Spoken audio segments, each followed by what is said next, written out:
Our episode today starts off far from the home stretch because today we're looking at a sport that has just taken off like wildfire. From grassroots to pro leagues, pickleball was almost immediately a hit in the Philippines in the span of 3 years. Everyone is playing this sport. Kids, teens, young professionals, even seniors, from Apo to Lolo. Pickleball, like this sports pavilion, is a story of community. People coming together to play, people creating spaces to have fun and to connect. What does it really take to build such spaces? In this episode, I speak with Coach Nico Guarino of BP2 Asia, one of the pioneers of pickleball in Baguio City and many other cities across the country. The visionary founder of DREAMCOURT, Engineer Pat Diaz, the guy who built the new John Hay Sports Pavilion. And Marianne Bustos, restaurateur, great golfer, athlete, and a new pickleball convert, just like me. This is Pató Gregorio. Welcome to another episode of HOMESTRETCH.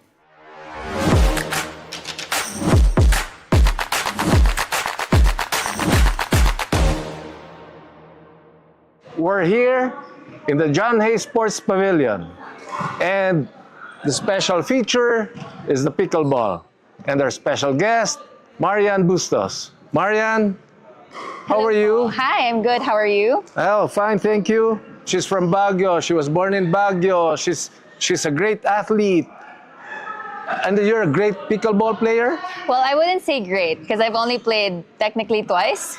But I'd say I'm okay. Twice? Yes. That means twice you're a beginner. Yes, I'm a beginner. And what excites you? One thing is the community. There's a lot more people playing pickleball, and then the 2 times that I played, ang ganda, they're very welcoming, and then there are things that challenges me about the sport, and it's very interesting and a lot of cardio. And plus the pavilion is here, good chance for us to play pickleball. You know, this is a new sports pavilion, 4 pickleball courts, 3 x3 courts, all tournament grade quality. Thanks to DREAMCOURT, they did this. They invested here in Baguio. And this is an old bodega, an old hall for special events in Baguio. When we say pickleball, akala ko noon it's a sport for old people. Yes, that's how I thought so too po, until I saw my friends playing it. And then when I tried it, sabi ko, oh no, I think it's a sport for all ages. Anyone can play it, kahit bata, even really old.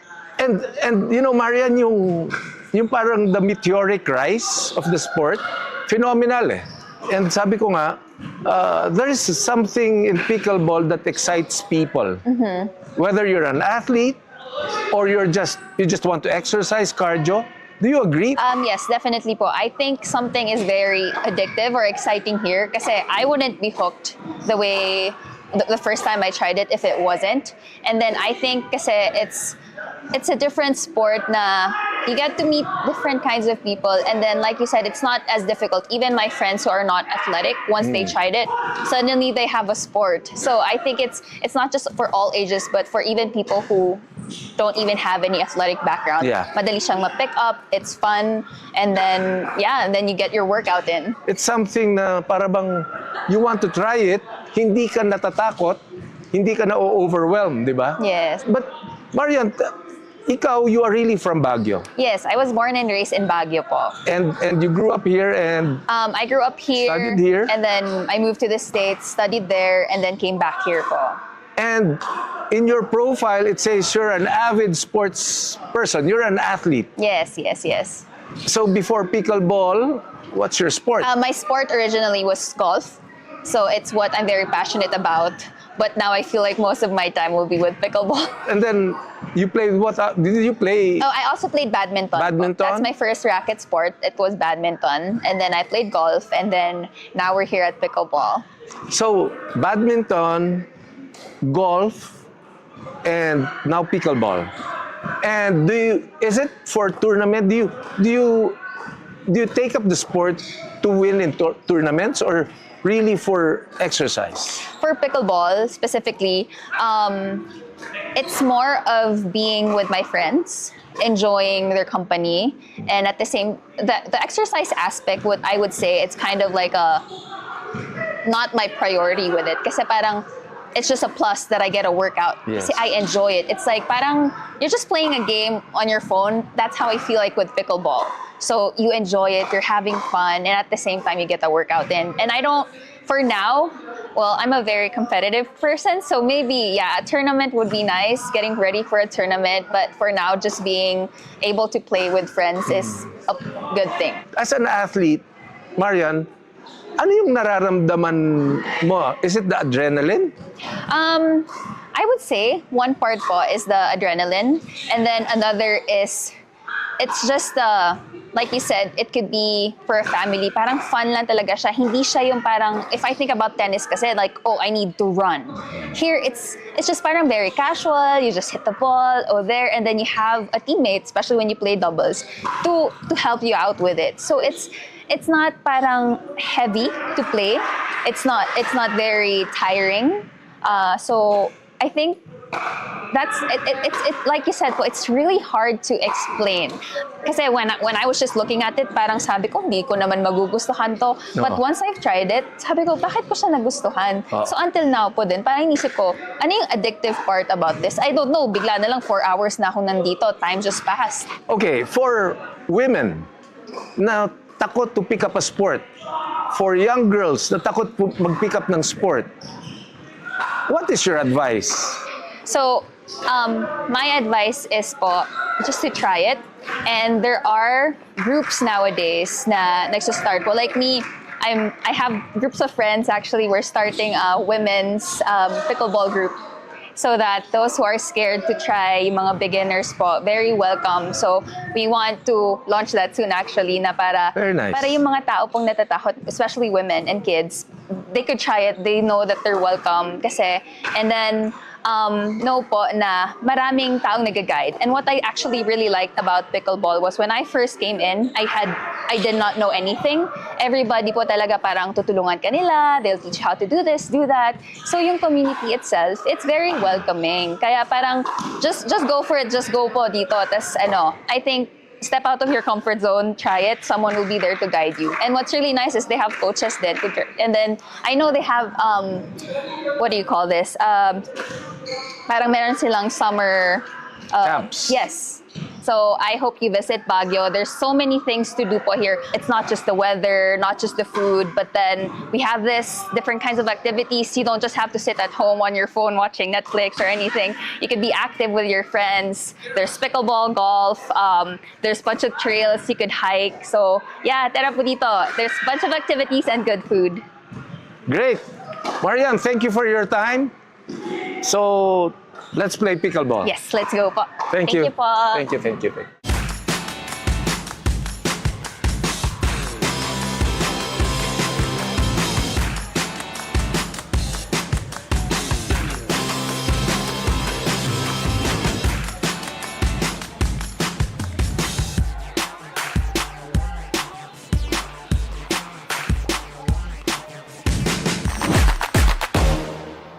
We are here with our special guest, Niko, Coach Nico Guarino.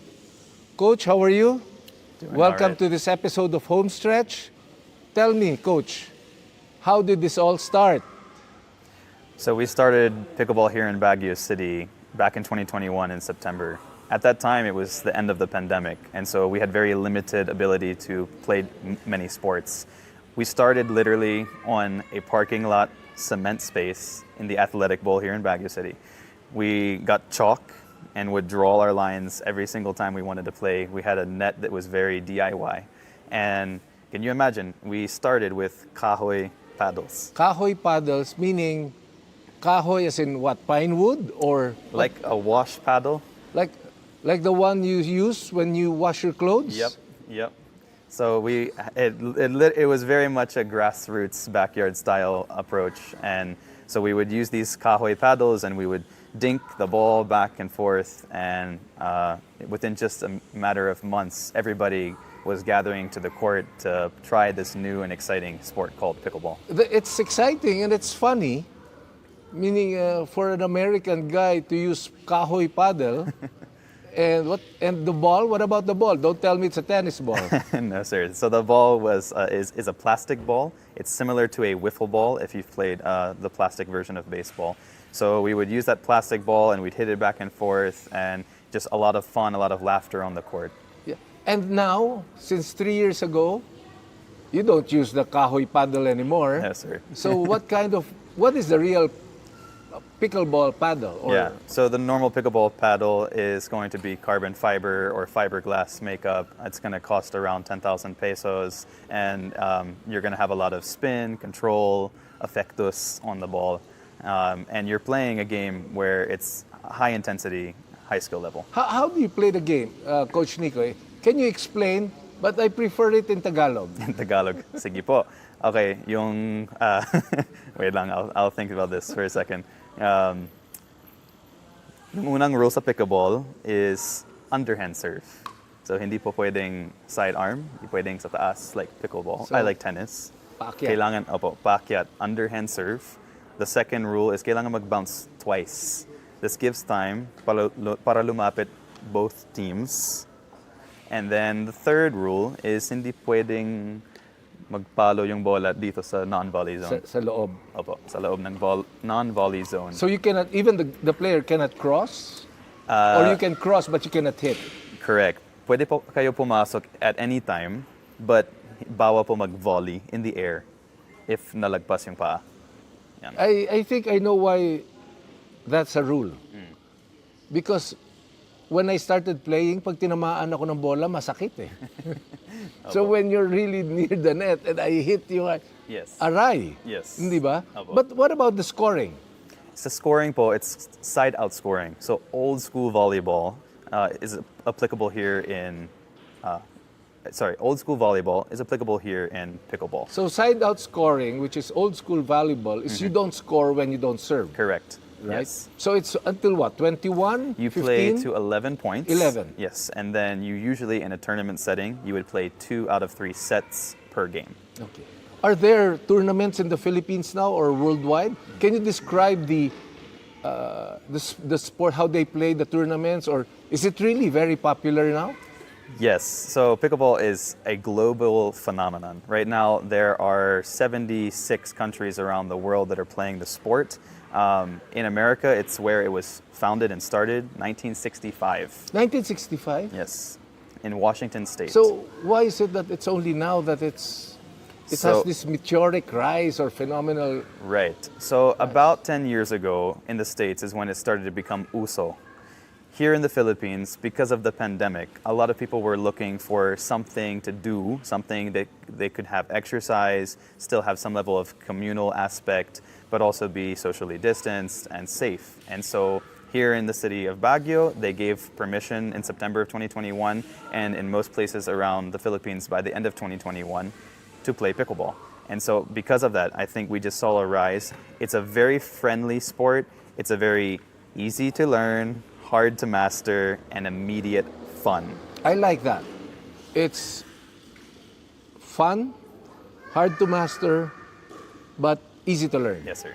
Or easy to learn, hard to master, immediate fun. Yes, sir. Something personal, Coach. Meaning, you started as an athlete, as a pickleball athlete, and why are you in the Philippines? How long have you been here? Yeah, so I've been here since 2015. I moved here, and I used to be a baseball player, so that's my athletic drive or athletic background. I had a career-ending injury, and so by God's grace, I moved here to the Philippines, and we started baseball in 2016.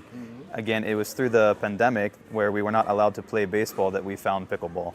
And immediate fun, hard to master, but easy to learn. So within just a matter of months, we got absolutely hooked with the sport. And the rest is history. It just continued to grow, we continued to get better, and we just had so much fun playing the game. How do you see this? Meaning 5 years from now, 10 years from now, anong mangyayari kay pickleball? I think it's going to be here to stay for a long time. I think also one thing to point out with pickleball, not only is it a community sport, but it's a apo and lolo sport, meaning your apo and your child and the grandfather or the father can all be on the Or court. your mother or your lola. Exactly. Diba? Exactly. So the 6-year-old boy can play with the 60-year-old Yes, grandfather, right? Exactly. And it, Fantastic. especially during pandemic, but even until now, here in 2025, you see the sport bring families together. So, please, a message to all those Filipinos and young Filipinos, the little boys and girls, encourage them to play the sport. Yeah. What's your message? I would say try pickleball. It's an absolutely fun sport to play. There's a lot of opportunity in the sport. There are so many sponsors getting involved. The cash prizes are getting bigger.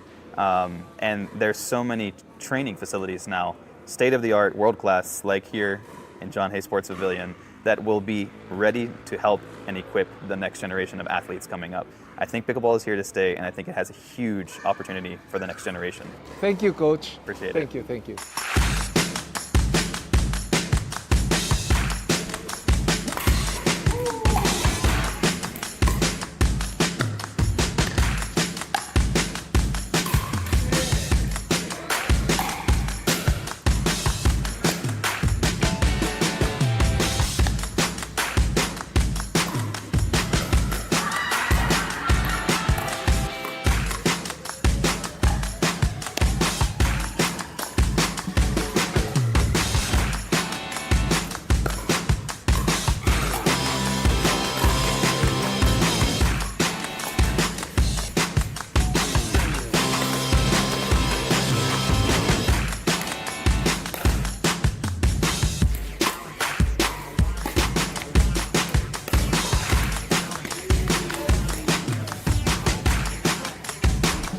Meet the young engineer, the young civil engineer, Pat Diaz, who started DREAMCOURT, starting all these 3x3 basketball courts all over the country. Now, what is he up to?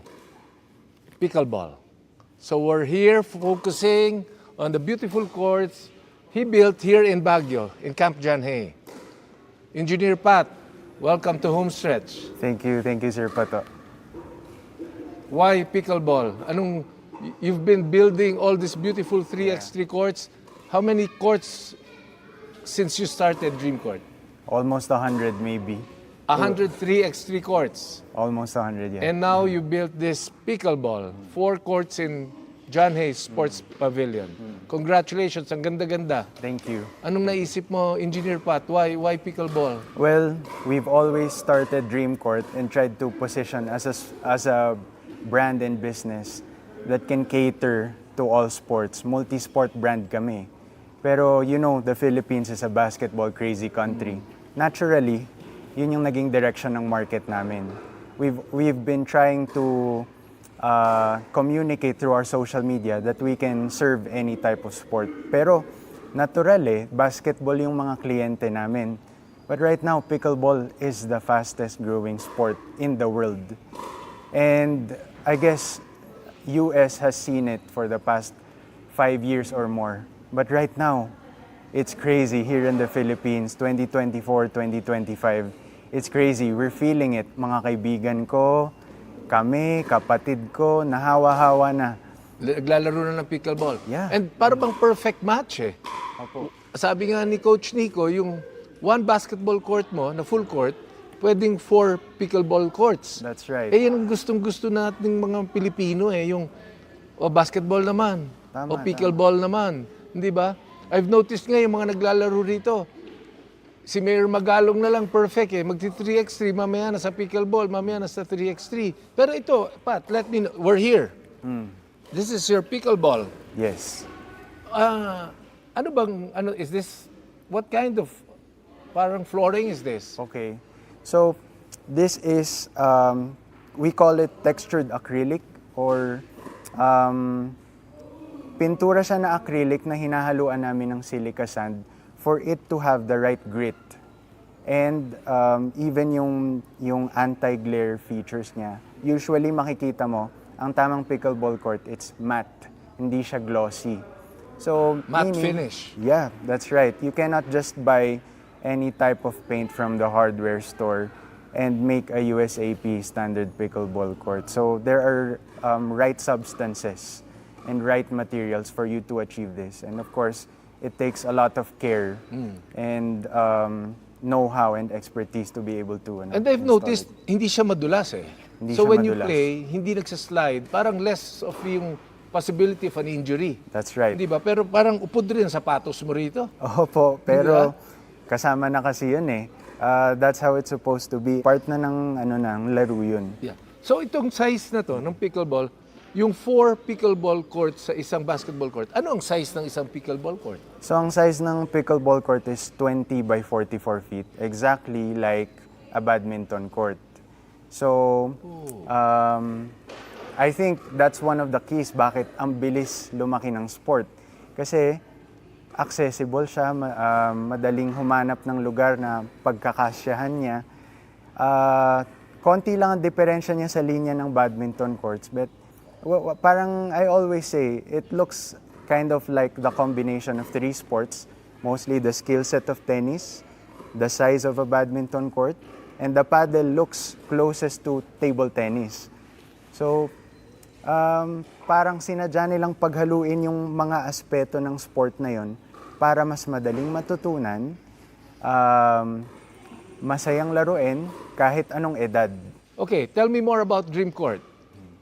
People must understand that there's this young engineer, civil engineer, dapat naman nasa construction ka. Dapat naman mga structural engineer. Anong ginagawa mo sa DREAMCOURT? Well, nagsimula naman po ako sa construction. Dati, before nagkaroon ng DREAMCOURT, nung nag-iipon, nasa construction site naman ako. Nag-start din ako sa construction firm as an office engineer. Pero syempre, habang nag-iipon ka as a young engineer, you're always aspiring to find new ways to create value in a unique way. And as a young engineer, as a learner, I've always been on the lookout for modern construction materials that can also serve the Filipino people. And we stumbled upon this technology. At that time, alam ko sa US pa lang siya meron. And I guess when you find something unique, something valuable and useful that can serve many people, then you have an opportunity if you can connect all the dots and bridge all the knowledge gaps to make it happen in your own country, right? So that's what we did. We studied, we made the concept. So kami, we understand how much there is a need for personalized sports facility. And that's the concept of DREAMCOURT. We make it any size, any colorway, with any brand, any logo, or any markings you may want. Kahit apelido ng pamilya mo, jersey number mo, jersey number mo nung player ka pa, retired ka na siguro. Ang galing ng DREAMCOURT patent, and this has to be part of the story of this episode. So continue to dream. Kasi kailangan ng Pilipino yan a healthy citizenry. Di ba? That's why I see the faces of this Baguio community, they're smiling. And congratulations. And sige pa, more DREAMCOURTs. Thank you, Pat. Thank you po. Engineer Sir Pat Pato. Diaz. Thank you, thank you. Easy to learn, hard to master, immediate fun. Pickleball is one sport that illustrates exactly how sports transform cities. It has transformed parking lots, warehouses, old bodegas, community courts. We believed sincerely that the Baguio community needs a space like this, and so we built this pavilion for the people of Baguio. The response has been astounding. So many players from so many places coming together just to have fun at these beautiful courts. We have to build more courts, enable more dreams. With just a reasonable amount of capital and maximum impact, the return is truly transformative. This is Pató Gregorio, and this has been another episode of HOMESTRETCH.